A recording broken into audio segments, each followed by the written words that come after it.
Well, thank you again for inviting me to give a presentation on my pet topic, insect farming. I'll give an overview today of what it's all about. It's a topic I could talk about for hours, for days, but we don't have that much time today. But I'll hopefully give you some insights into what's going on in this new fair world. Initially,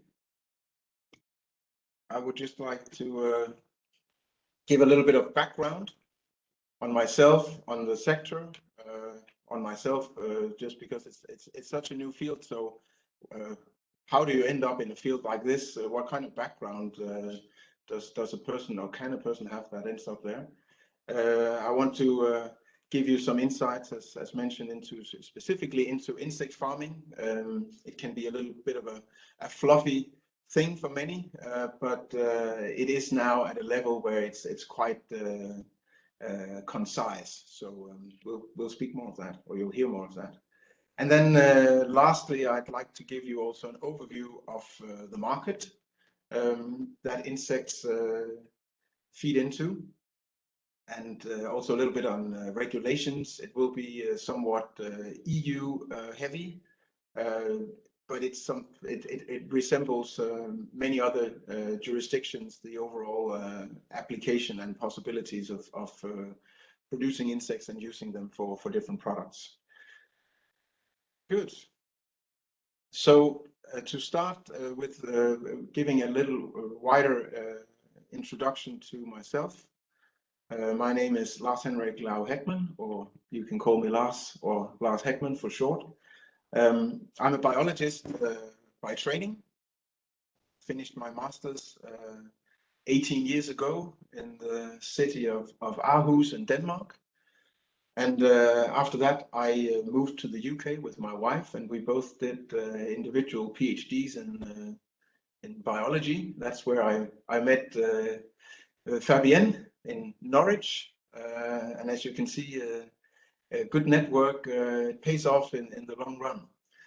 So it's always a pleasure to connect with good old connections from the past and do new adventures together.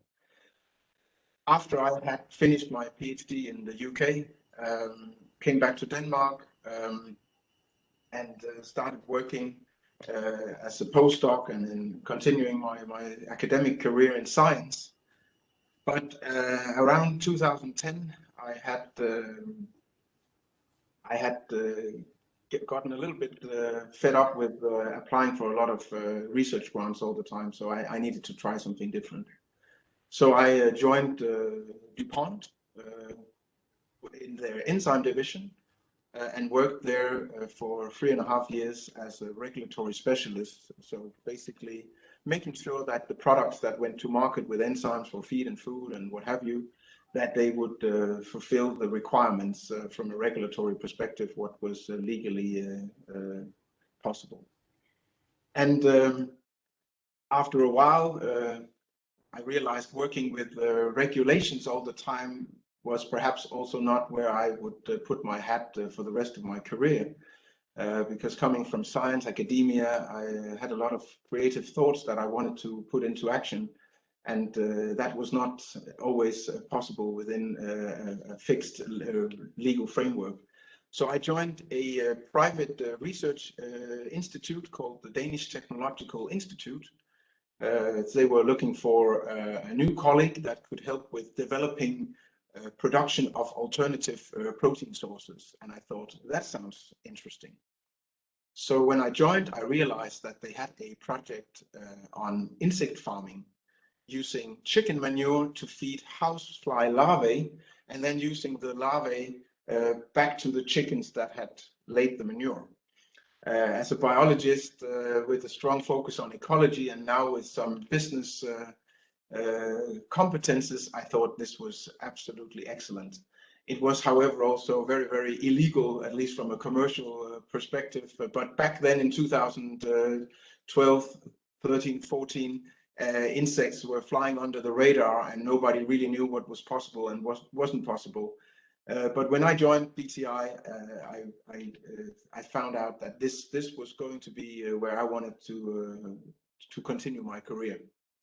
And I worked then at BTI for the last 7 years until October last year.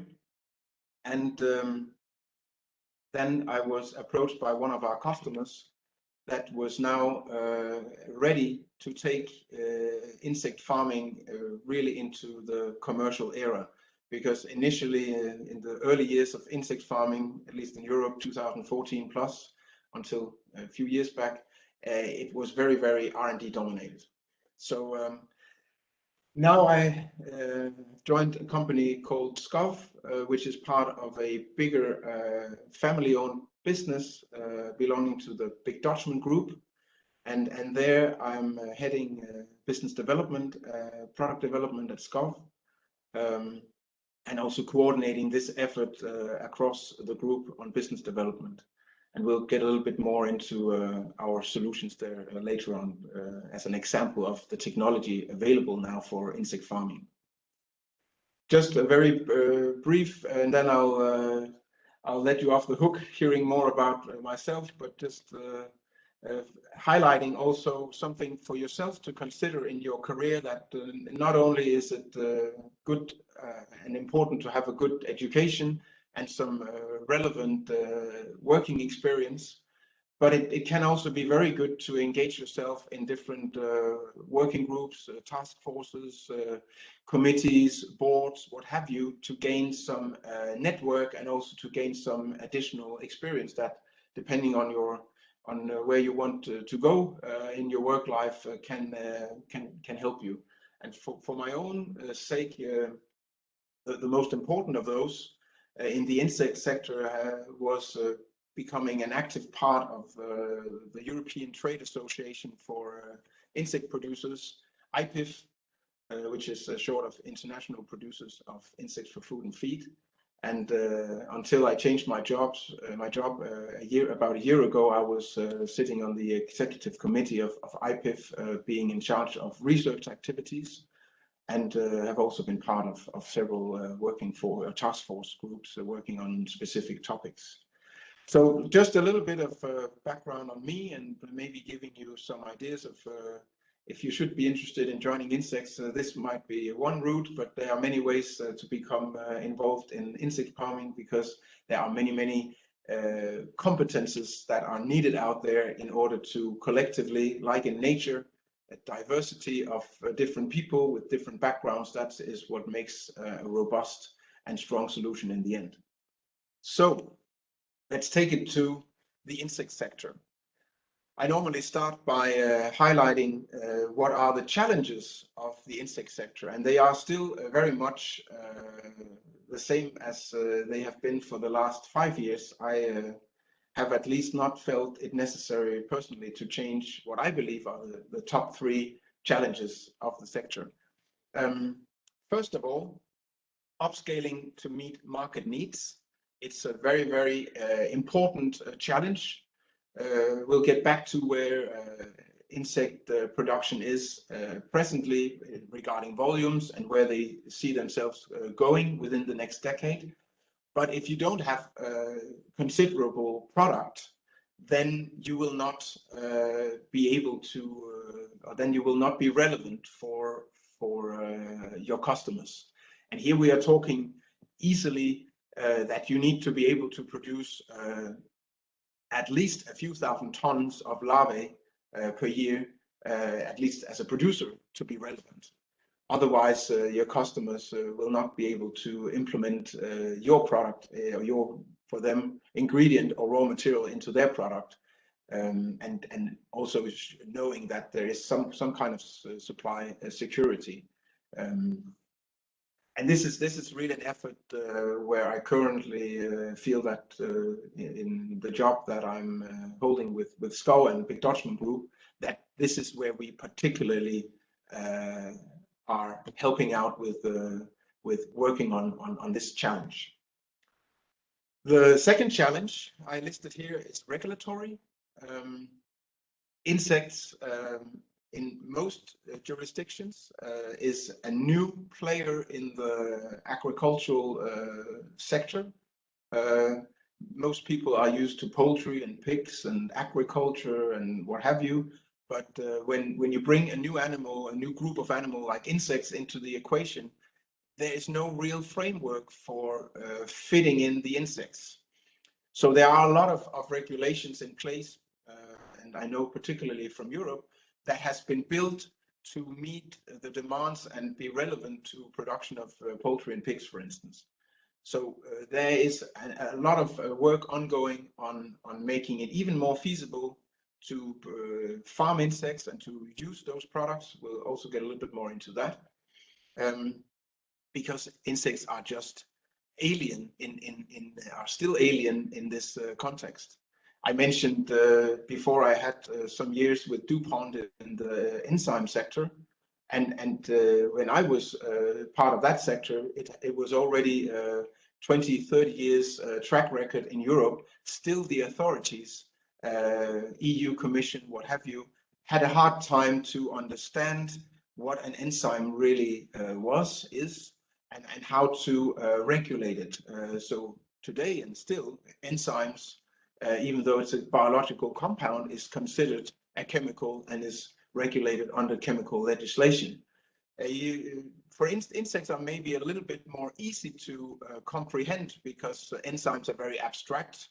You can't see them really. An insect you can see, and if you put it into a context that people know, a context like pig and poultry, then it becomes easier to move forward. And this is where insects have been put in many different jurisdictions within the same legal framework for food and feed production as what applies for poultry and pigs, for instance. But there are some amendments that need to be done regarding organic certification, application of manure from insects. I could carry on, where there is a lot of fine-tuning needed for future updates of regulations with regards to insects. Then there is consumer acceptance. And I would say this is primarily a challenge when we are talking of insects for food. And when we talk about insects for feed, most people don't have a problem eating a fish, an egg, a chicken or pig that has been fed on insects, because it's kind of diluted, and they know, they feel comfortable with eating those kind of products if they are, if that's part of their diet already. But when we talk of insects as food, it becomes not only a technical challenge, it becomes a cultural challenge, because food is highly integrated in the mindset of people with respect to which culture they come from. So if you're not used to eating insects, you can't just come and expect people to eat insects unless they've been doing that for many years. So you need to have a strategy regarding how you will go to market and convince the customers that this is really the new right thing to eat. One way is to, like the picture here, is to grind it, as I normally say, when as a powder, as a meal. We all look similar, and when you then put this powder into different processed foods that we know, like bread, pasta, burgers, what have you, then it's easier for the consumer to accept those foods, knowing though that the protein comes from insects. But if you start serving them whole, using them like the meat in a pasta or wok or rice dish, what have you, then it does take a lot more convincing from the consumers, and there you need to be patient. I think it will come at some point in time, but it will take decades, and it will be depending on whichever region you are in, how fast it will really go. So I will not go much more into details there.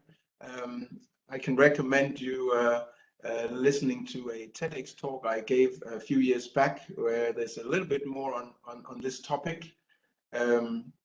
but there's also a lot of YouTube, other YouTube videos out there that dive somewhat more into this topic, because of its cultural link, insects as food. It is a science in itself. You need to be both a psychologist, an economist, and biologist, and business knowledgeable in order to move forward with this, or at least make sure that you have a team of those kind of competences to make it when talking about insects for food. The title of the talk was also linking to circular economy, and insects are in a wide extent the essence of circular economy in a context of food and feed production. In general, you could be the cynic and say that, well, insects are not doing anything different. That has also been done with poultry or pigs for decades. And now, because of legislation, maybe some of the circularity in those sectors has been linearized over time, and their insects can reiterate or restart putting circular economy back on the agenda in animal farming. Insect farming is often very much linked with using byproducts, waste streams from other sources. It could be from food production, it could be from agricultural residues. Even in some regions of the world, it's possible to use animal manure as the feed for insects. This is not possible in Europe and the US, for instance, but it is in certain regions of the world. So, but basically it all starts about having relevant byproducts, substrates that can be used to feed the insects. And the insects have as unique nutritional requirements as any other animal on this planet. So it is very important to give them the right mixture, the right diet for you to have a robust business. Otherwise, you will not meet the KPIs that you might have on productivity. From the insects, here you see a black soldier fly. The adult part of the fly will dive a little bit more briefly into the biology of the black soldier fly, because it's one of the superstars of this sector. From the insect, you have basically two product streams. One is the manure or the frass from the insects. It can be used as fertilizer. It can be used for biogas production. It can be used also for energy, so burning it to send back heat energy to your own production, for instance. The other main product is using the larvae of the insects for feed or food. And right now, the main focus, also when we look at tonnage, the cultural barrier I talked about before, the vast majority of insects, particularly when we talk black soldier flies, are destined to be used for aquaculture feed for poultry and pigs, pet food, and those kind of markets. And we'll get back to that. So this is overall the business concept and the circularity in insect farming and the overall concept of how this works. If we look then at the supply chain, then you start with getting, as I mentioned just from the previous slide, you get some feedstocks, preferably not least from an economical perspective. You have a good supply of byproducts from agriculture, from food production, that enables you to make a nutritionally relevant and also economically feasible feed, which you then send the majority of that into your larvae, which often are produced in crates, which are stacked. So we have here animal vertical farming. And the larvae, they convert this feed then into, as we talked about, frass and protein lipids. So after a while, depending on the species, but for black soldier flies, a couple of weeks, you harvest them or you separate them from the frass, and you get the manure or the frass, as I mentioned, and you get the most valuable products, at least in per kilo based. Protein and oil, can be other sources as well. For instance, the skeleton, which is the skin of the insects, also known as the cuticula, or its exoskeleton, is based on or is composed by a complex carbohydrate called chitin, the equivalent of cellulose, and this ingredient also is quite valuable. Some of the larvae are taken out and are being used as parent stock. So you have the larvae turning into pupae. We'll see an image of that shortly. And from the pupae hatch adult individuals, females and males, and they mate and they lay eggs, and you then put the eggs back into the rearing loop. So this is the overall supply chain here, exemplified by a slide borrowed from IPIFF. How does an insect farm look then? Well, it can look, it can have many shapes. This is one of the bigger, although still a pilot facility, bigger sites in Europe, from French InnovaFeed, a few thousand square meters. It can also look like chicken houses or pig houses, being not as tall but more elongate. But I have an example of that in a few slides. But this is just showing you one of the many producers that are out there now, and how a quote-unquote a real insect facility looks like. When we dive into the main player in the insect farming, the insect, what do we need to consider there for them? Well, they look very different than other animals.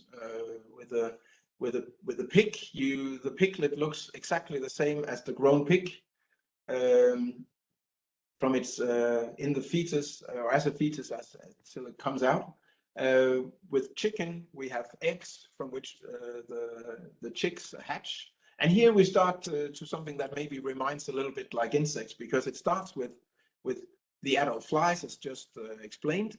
They lay eggs. From these eggs then hatch small larvae, which grow very rapidly. We'll see that shortly. Some, as I explained before, are allowed to become pupae, from which then new flies hatch. And this overall life cycle takes about 35 to 40 days. This is super fast. This means we can have up to 10 generations per year with this fly. So the potential for moving forward on breeding and really having a turbo compared to one generation for pigs, just as a comparison, it really exemplifies the speed of this animal.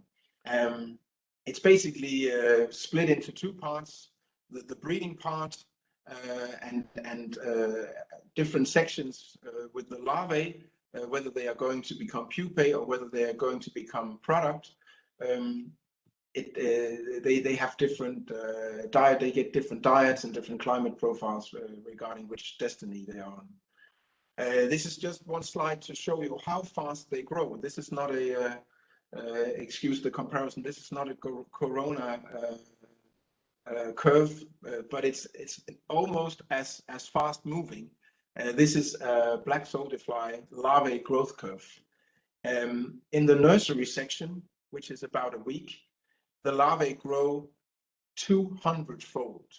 They are around 20 micrograms in size or weight when they hatch out of the egg, and within the first week they grow to a size of 4 milligrams.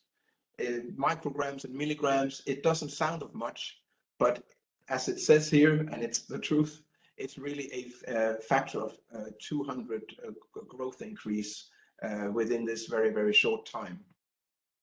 It's not easy to see because they are still so small. You can't go see them.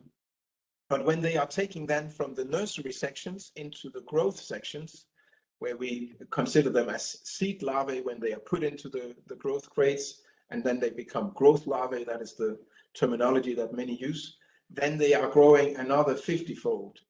This is also in 1 week, and this is the exact same increase as a day-old chicken grows within a broiler house. So it just takes the chicken 5, 6, 7 weeks to grow to the same level, relatively speaking. So within 2 weeks, we have a total growth of a factor of 8 to 10,000 fold from the beginning. That's a massive potential there. So how could a farm look? This is an example which is a bit more agricultural philosophy approach, with some sections or houses, rooms designated for different types of the animals. So you have a section for the breeding, which can include the pupa as well, the flies, and the eggs are then taken into nurseries where they hatch, and the larvae grow the first week, as you just saw. And from there, the final part, they take that in the grow out sections. In the middle, you would have a feeding kitchen, you would have a logistics line to operate automatically the many crates that are involved in this type of farming. And if we zoom in on one of these houses, a grow out room, it could look like this. This is the concept that we are working with in the Big Dutchman group, provided by SCOV. All the components here, apart from the crates you see here on the right, they are, how can I say, classic components already used in climate systems for poultry and pigs. You have a heating system, you have humidification system, either for increasing humidity or for cooling. You've got different types of ventilators for getting the air into the section, getting it out of the section. You have different sensors monitoring the CO2 levels, temperature, humidity, ammonia, and you have a computer, a controller, which enables the controlling of the climate according to the set points that you have set for temperature, for CO2 levels, etc. And it will make sure that the climate profile that you have put into your system is being maintained and adapted accordingly throughout your production cycle. Also, on top of that, we have a link to a PC-based, future also cloud-based solution where you can see your climate data as they are coming in from the system on a 2-minute time scale, and also you can get some input on how the production is going with the production management tools that are available in the PC-based version.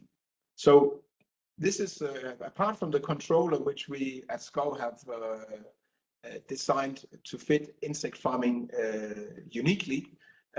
Also, the crates in which the larvae are produced are unique to this type of farming. So on top here, you have crates we use for nursery, small crates of 30 by 40 centimeters. You can have 160 crates on one pallet here in a height of 2 meters. Those crates are taken to the grow out section where they are transferred to the grow out crates, which are considerably larger, 1 meter times 1 meter 20. And they are then stacked up to 16 layers. And this emphasizes the vertical farming part for insects. And actually, the heat production and the productivity that goes on within this house you see here, which could also be a house for chickens, but because we put the insects in layers vertically, we have in principle with the grow out crates 16 broiler houses on top of each other. And that means that you have the productivity and heat production of the equivalent number of broiler houses under one roof. And I can assure you that that's quite intense. And it provides a very, very high output per square meter in this type of system. We're talking 150 to 200 kilograms of larvae per week per square meter when you have that kind of vertical element involved. I just want to show you how it looks inside such a crate. And this is a video from one of our key collaborators, Danish ENORM BioFactory. And this is a time-lapse video that shows the grow-out section when the larvae have been put in as seed larvae into a very liquid feed. It's a 30% dry matter content here. It looks very much as a feed that could be given for pigs. And then the video shows 7 days of production with the larvae until the day they are ready for being separated, being harvested, and becoming product. Initially, you see the larvae crawling up the sides a little bit. It's because when they are coming from one section to the next, they are a little bit agitated. But through our climate system, our ventilation system, we can have a little extra airspeed to begin with that kind of directs the larvae to move into the substrate rather than wanting to crawl out of the crates, because they can if they want to. But they are giving the choice here. If they carry on crawling due to the high airspeed, they will be dehydrated, and that will be fatal. So the vast majority of the larvae reconsider, not that they have a brain, but they reconsider and decide to go into the substrate instead. And then after a few hours, they are calm and living happily in the substrate. Let me just get this video going. So yes, they've been crawling, and now they're back into the crate. It's very liquid to begin with, as you can see, almost like porridge. Now it starts to become a bit more solid. You can also see the larvae have become already considerably larger. You can literally see the larvae growing by the day when you go into the sections. And now we have the wave, as I normally call it, with the substrate really being turned over. Then here at day 7, they are now about these 200 milligrams, and the feed has been converted into frass now, which, as mentioned before, can be used as, for instance, fertilizer. From the Big Dutchman Group, as a portfolio of overall solutions for insect farming, we have consolidated our different technology subsystems into a common brand, which we call Better Insect Solutions. And here, from the different sister companies that are part of this effort, we can provide the feeding systems, liquid feeding systems for providing the feed into the crates, either nursery or grow out. At the other end of the spectrum, once the feed has been converted to frass, we have systems for handling the insect manure, the insect frass, so that it can be either made into fertilizer or whatever destiny. As you just saw a few slides before, we provide the climate systems, the production crates, also management systems to wrap this, and when applicable, also we have from our Dutch sister company, ENORM, we have air cleaning technology that can be integrated with the climate system, and where also the possibility of heat recovery can be added on, so that you can basically use some of the heat that goes out of the insect sections, which is around 30 degrees and has a high potential for recovery, that can be recycled and reused for preheating your sections, so that you don't need to add much additional heat. This technology, together with teaming then with a few of our key logistics partners, basically provides, when you have the automation part on top of this, provides all the technology you need in order to produce insects with a particular focus on black soldier fly, but also for another of the superstars in the sector, for instance, mealworms, which is it's not a worm, but it's a beetle larvae. So then it's up to the different producers if they will send their larvae off whole to downstream processing to become, for instance, a meal and fractionated into lipids and what have you. But some of the producers also are so big that they wish to have their own on-site processing. But that's something which is as such not part of our technology turnkey proposal, but something where we can provide contact to relevant companies.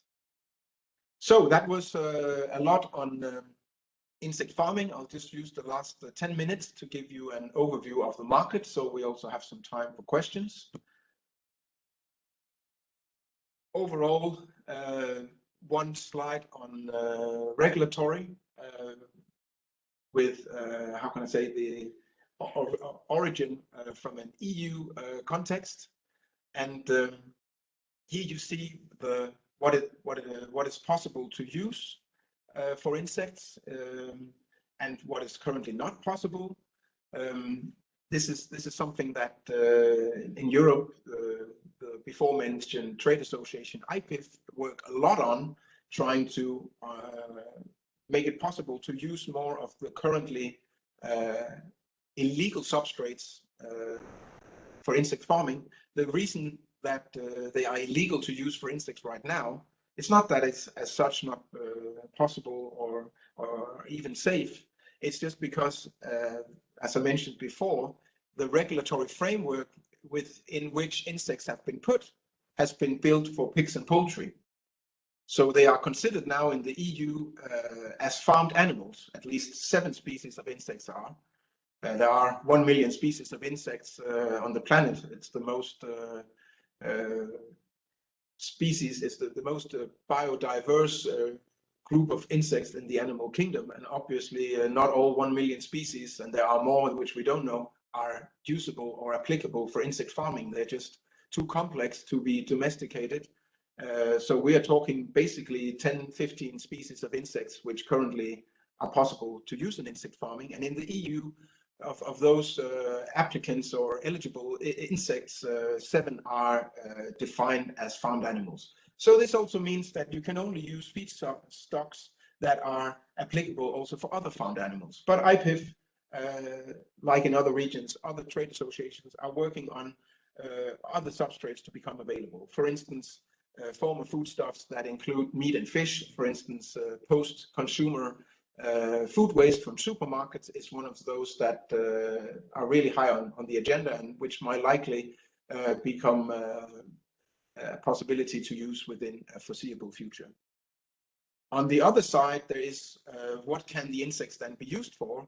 And now you see tick marks for all different types of targets here, but that was not the case even 4 years ago. There we did not have any tick marks here for fish, poultry, and pigs. That was for fat and for live. This was because of the mad cow disease and the scandal that was that came from that in Europe, where basically cows had been fed to cows, and following that legislation came that said in black, a little bit black and white, that you cannot feed land animals to land animals. And because insects were defined as farmed animals and were land animals, they were not legal to use, at least the protein part, for fish, poultry, and pigs, because they were part of the food chain. In 2017, it became legal then to use it for fish, and just a few months ago, actually, it also became legal to use it, insect protein, for poultry and pigs in Europe. In other regions like Asia, Africa, and US, there are some further possibilities as compared to Europe. Europe is probably the most stringent regarding the regulations. Then probably comes the US. There are more possibilities surely when we come to Asia and Africa, where in some countries it's, as I mentioned also before, even possible to use animal manure as a substrate for the insects. How big is this insect sector, and what are the possibilities short or medium long term? Well, there are a lot of different forecasts and market analysis available on this now, and they get updated almost quarterly, or at least annually. This is a forecast by IPIFF that estimates the volumes of insect protein in Europe over the next 10 years. And here are 3 different scenarios to highlight how the legislation can either help or inhibit the growth of the sector over the next 10 years. So according to IPIFF and the members of IPIFF, we're talking anywhere between 2 million to 5 million tons of protein within the next decade.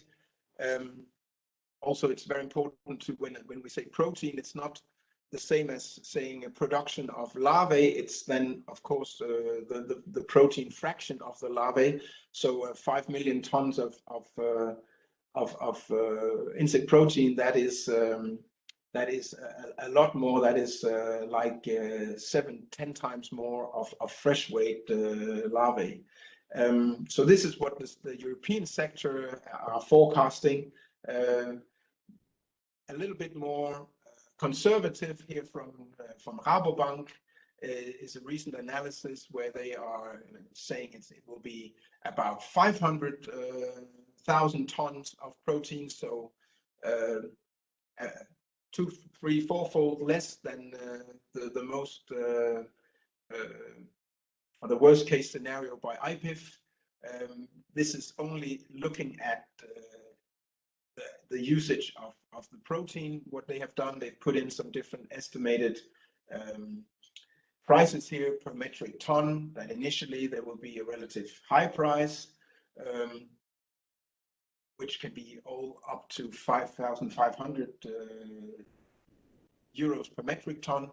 But with time, as it matures, it might be more around 2,500 euros per metric ton. And here showing how Rabobank at least see how the different how this 500 tons of protein is going to be distributed in the different markets. Pet food will take a very big part, agriculture as well, when it's mature, when it's matured until 2030, and then poultry and pigs taking a smaller fraction. One other independent market analysis from Meticulous Research has a somewhat higher assessment of than Rabobank, somewhere in between IPIFF and Rabobank. They also took a lot of other products into consideration, oil and frass and chitin from the exoskeleton. So they believe that we're talking a net worth of a couple of billion euros within the next decade. So, I mean, there's one thing which is sure, it's difficult to predict about the future, but at least several independent and also trade association assessments indicate that it's going to, even in the worst case of these, it's going to develop massively over the next decade. That's also what we see in the market. This is just a slide of some of the most well-known producers, particularly from black soldier flies. This is just the tip of the iceberg. Really, you can see there's a lot of activity in the European sector. There's also quite considerable, excuse me, quite considerable activity in Asia, US as well. What we are experiencing, what I have been experiencing personally over the last couple of years, is that it's now, as I mentioned earlier, the sector is moving from an R&D dominated era into a commercially orientated era, and new companies are joining all the time, and it's not it's actually a lot of companies which are well established in other sectors, in aquaculture, in waste management, in agricultural production, that see now that the time is ripe for moving in and becoming part of this new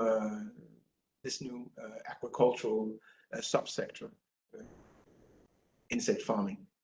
And I think that is what I would like to share with you today, and also leaving some time for some questions. Thank you for your attention. Well, everything is relative, of course. You have the same protein content in insects as you do in other meat. That's the generic answer, at least. Of course, insects are very different. So a black soldier fly is as different from a mealworm as a chicken is from a pig. That is also highlighting this massive biodiversity that there is within the group of insects within the animal kingdom. But basically, you have the same protein content and amino acid profile as in many other meat or animal products. So you really need the same grams of insects to supplement your diet with some animal product, which nutritionally, in my opinion, is recommendable. Not that you need as much as we maybe eat today, but it will be 1-to-1. I mean, if you eat 100 grams of chicken breast, it would be 100 grams of fresh larvae, maybe stir fried first, or maybe made into a powder. But as I explained in my in the part of the presentation with the production volumes, within a insect house, you can produce a volume which is 10-15-fold higher than other types of animal production. So it's not a problem. I mean, of course, if you count the number of larvae that go into 100 grams, it's like 5,000 larvae for 100 grams, right? But 5,000 larvae is nothing. One of these big crates, it will have 50,000 larvae just in one crate, and you have maybe 10,000 crates in one of those houses. So it's just a matter of thinking about it in a different way. Volumes is not a problem, and nutrition is not either.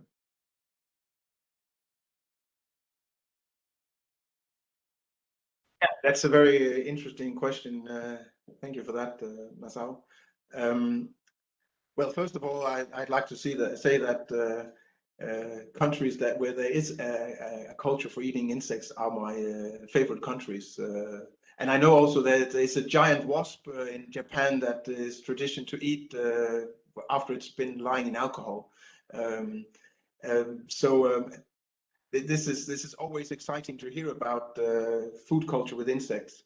It's also a conception where just because insects are eaten, certain insects are eaten in a country, does not mean that you can come with a new insect and say, now, of course, you're eating insects, you would love to eat this insect. It is as different for Japanese to be eating mealworms as it would be for Danes to eating sushi at least 30 years ago. In Europe, there is little, as you rightfully say, little tradition with eating insects. There are several reasons for that, and I'd just like to promote once more that TEDx talk I gave, where I highlight some theories why it moved away in Europe from eating insects, because there is at least indication that we were eating insects also in Europe in the time of the Romans and when the Greeks were ruling Europe. But it disappeared, and there are only like a handful of very, very local culture food culture examples you can come up with from Europe. What we're doing right now, I think we have the opportunity that the millennials, the generation of millennials, they are very much focused on the food needing to be sustainable. And we see that many of them buy into, rightfully, the different benefits that there are from insects, nutrition, animal welfare, at least compared to other animals, sustainability regarding to convert valuable resources back into keeping it in the food and feed stream. So many of these people from the millennial generation, they are very open-minded to this. They still need the food to be applicable for them to eat. So right now the focus is on processing the insects, putting it into known products like burgers, pasta, what have you, and convenience foods is also something which is a very good strategy, at least currently, to place your product in, because many people need to make healthy food in a short time.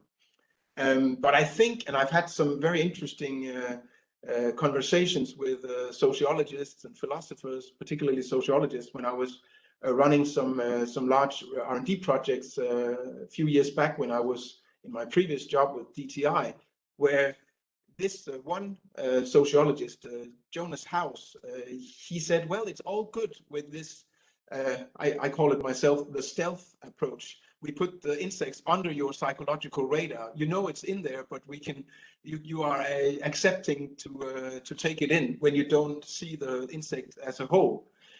He said it's all very good, but at the same time, be careful not only to have this strategy, because you also take out some of the uniqueness of the identity of that particular insect. Many different insects have different texture, have different taste, have different nutrition. You lose that when you grind it and you put it into a burger.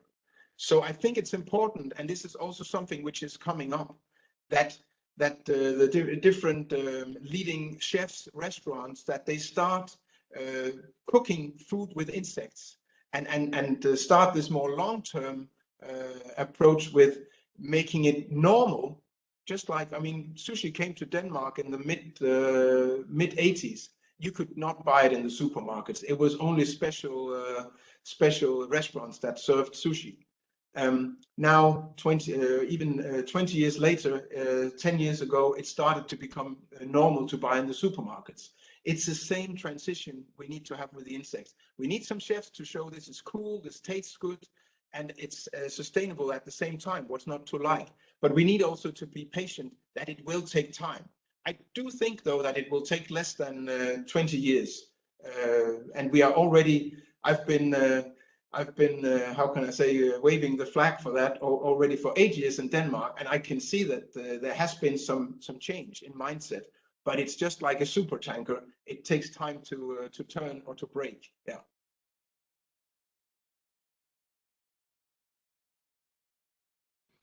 It's a very good question also. All have been very good questions, so thank you. Insects do have diseases. Those diseases are, however, not a harmful pathogen to vertebrates, for instance, like poultry, like pigs, like humans, or fish for that matter.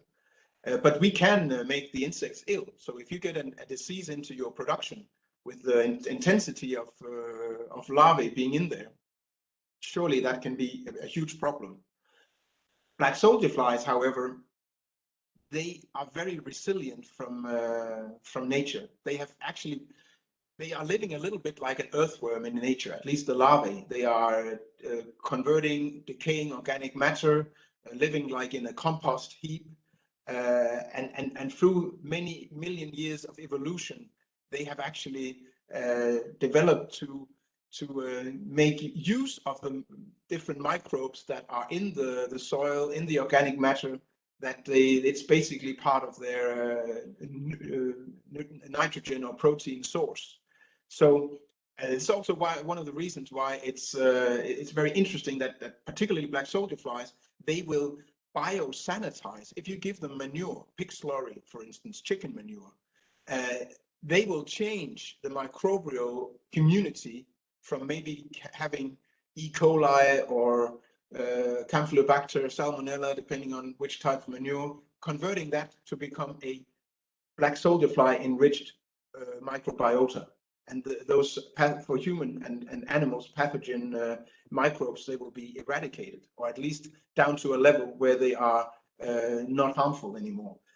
So there are some very interesting possibilities there. It doesn't go for all insects. Black soldier flies are quite unique there. Crickets and grasshoppers, even mealworms are a bit more susceptible to becoming ill, but the major point is we do not become ill from the insects. They will not transmit zoonotic diseases like bird flu, African swine fever, what have you. Of course, if you bring that into the factory, you can contaminate the factory, the facility, but they will not amplify it. So there are some very, very interesting biosafety aspects of insects there. The major challenge right now, as I see it with insects, is that as other protein sources, you as consumers, also end users like poultry or pigs, there can be, or pet food probably even more relevant like humans, there can be a risk of allergy. So insects are very closely related to crustaceans.